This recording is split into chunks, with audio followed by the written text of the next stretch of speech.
নেখাৰ পৰা নাগালেণ্ড আৰু চৰাইদেউ জিলাত নেৰানেপেৰা বৰষুণৰ ফলত কেইবাটাও অঞ্চল প্লাবিত হৈ পৰিছে।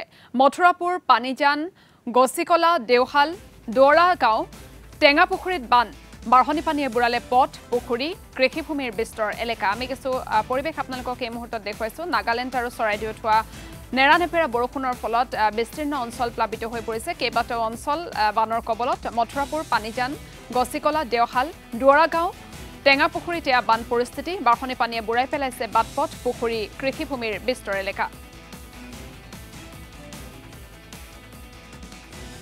আৰু ইফালে যোৱা দুদিন ধৰি পাহাৰত হোৱা ধাৰাসাৰ বৰষুণৰ ফলত বৃদ্ধি পাইছে কাকডোঙা নদীৰ জলপৃষ্ঠ, যাৰ ফলত পানীত বুৰ গৈছে বৰখোলা মৌজাৰ অন্তৰ্গত কেইবাখনো গাঁৱৰ লগতে যোৰহাট গোলাঘাট জিলাৰ আঠখেলীয়া বচা অঞ্চল।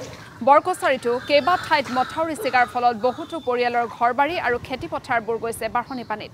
বাসগৃহত পানী সোমোৱাৰ ফলত বহুতো লোকে আশ্ৰয় গ্ৰহণ কৰিছে তৃতীয় বচা প্ৰাথমিক বিদ্যালয়ত। খাদ্য সামগ্ৰীৰো অভাৱ দেখা পোৱা গৈছে বানাক্ৰান্ত লোকসকলৰ মাজত। কিন্তু এই পৰ্যন্ত প্ৰশাসনে খাদ্য সামগ্ৰী যোগান ধৰা নাই বুলি অভিযোগ উত্থাপন কৰিছে ভুক্তভোগীয়ে।